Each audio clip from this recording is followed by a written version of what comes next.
This is huge and terrifying.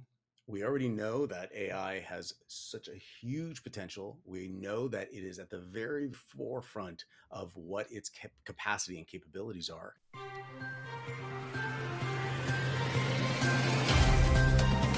This episode is made possible by OIT VoIP. Find your best-in-class revenue generation for MSPs all over the world. Learn more via the link in the show notes.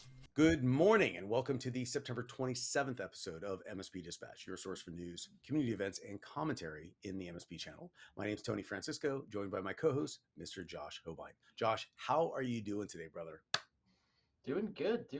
This last weekend was great for me. I'm a Carolina Panthers fan, and we had our greatest win in like the last 5 years of our franchise. So I'm all aboard the Andy Dalton train, and I'm excited to see where it takes us. Um, how about you? I'm doing good. I just got to know, does that say run DMC? Does that say run? It's TJM. It's 10 junk miles. It's the running group that I'm in. Well, all the It's members it's run fallen chilly in DMC. here, so They can't run the 10 jump mile. No one can. None of us can anymore. In the meantime, we can run into the news. Let's do it.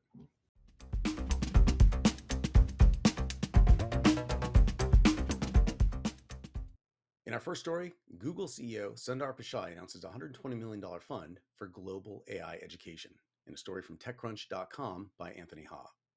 At the UN Summit of the Future, Google CEO Sundar Pichai announced a $120 million global AI opportunity fund aimed at enhancing AI education and training worldwide. He emphasized that AI is a transformative technology with significant potential for sustainable development, including improving access to information, accelerating scientific discovery, and aiding in climate disaster response. While acknowledging the risks associated with AI, such as deepfakes, Pichai stressed the importance of preventing a global AI divide, which he called for smart product regulation that minimizes harm while avoiding protectionist policies, warning that poor regulation could limit AI's benefits.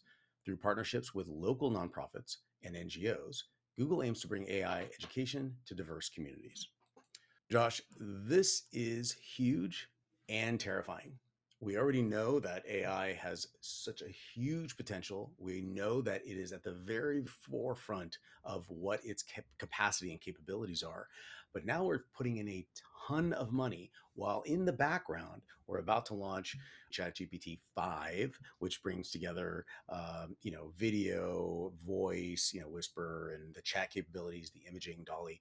It is going to have, from what I understand, up to 800 times more power behind it. There's a lot more to be involved, a lot more to do here. This could go in the best possible direction, or could it? What are your thoughts on this? I think it's needed. People were just making fun of AI being the new marketing buzzword, and they're 100% correct. But this isn't going, like, AI is not going the way of NFTs. I mean, Bitcoin to an extent. I don't think crypto, maybe I'm wrong, but I don't think crypto is as big as it once was. This is the future, and it's only going to get more intertwined with our everyday life. So yeah, we absolutely need this fund for education, and that's the scary thing is the rate that it can just compound and exponential growth. We're somehow supposed to keep up with regulatory and moral laws on how to use it. The tech is there, but the regulatory requirements don't quite match up. And how are we supposed to keep up with it? So again, I think this is great, and this is a good start. And I surprised to I would be surprised if there wasn't more of this very soon.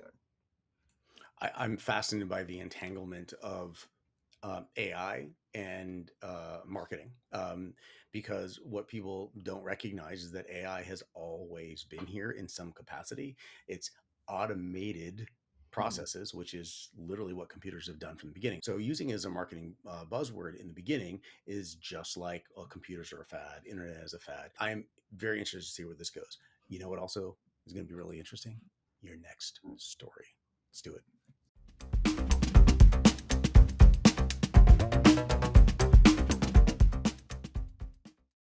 In our news here from Bleeping Computer, Windows Server 2025 preview security updates without restarts.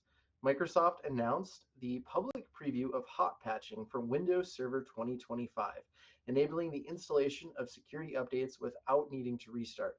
This feature allows updates to be applied to running processes, reducing downtime and resource usage. Users can expect fewer mandatory reboots with only quarterly scheduled reboots instead of the usual 12 per year. Hot patching was previously available for Windows Server 2012 Data Center Azure Edition and can now be used on physical servers or virtual machines in various environments. To use hot patching, servers must meet specific requirements, including being Azure Arc connected and having the appropriate security updates installed. Tony, it's about damn time. I mean, that's it. Like that's the commentary right there. Listen, it doesn't even make sense anymore when you have to do a reboot. Now let's back up for a second. I am one of those people that have had racks, like rows and rows and rows of servers, and there were very few things that actually I'm not afraid of much. Powering down a server, though. Well, hold on. So let's like, all right. What do you mean power cycle it? What if it doesn't start back up? Power cycling something or rebooting something is terrifying. It's a very, very close cousin to that. This is huge, revolutionary, but at the same time, do you think that people are needing it as much now that they're moving everything away to an Azure, AWS, Google Compute cloud environment? I mean, most of those, especially in the SMB market, they're still running on virtual machines and actual servers. With the Docker, the Kubernetes, the SaaS applications, it's a definite start, but there's still quite a bit of physical servers that are out there that need these. So this is a step in the right direction.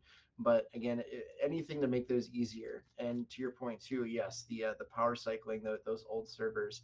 Again, this is only for 2025, but man, you're just bringing back those PTSDs of, oh hey, I need to update Exchange. So if you can reduce that PTSD and that stress, like that's worth it. I'll give you Azure Arc. Oh man, well I love hearing this article because it actually tells us that we're moving in the right direction from a technology perspective. The big players out there understand exactly what the MSP community needs. This is a huge, huge win.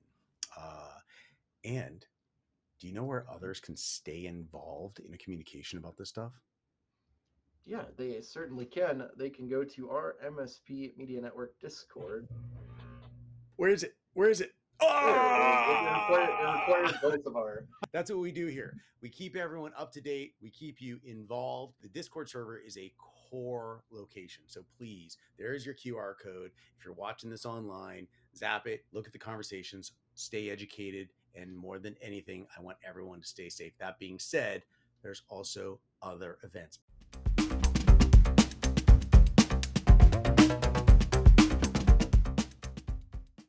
Some community events that are happening really soon. ScaleCon 2024, an in-person event in Las Vegas. That's October 2nd through the 4th. Huntress Roadshow, an in-person event, October 3rd from 9 a.m. to 3 p.m. Eastern Standard Time in New Jersey. Deep Cyber Dive 2024, MSP Revenue Blueprint, presented by Fin Security. We love them so much. Virtual event, that's on October 8th through the 10th, 12 noon to 4 p.m. Eastern Standard Time. And finally, Channel Pro Live Dallas. That's an in-person event on October 9th and the 10th in Dallas, Texas.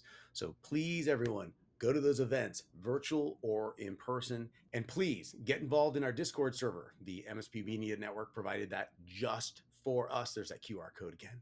Bam. And be at those events. But more than anything, stay educated and stay safe, everyone.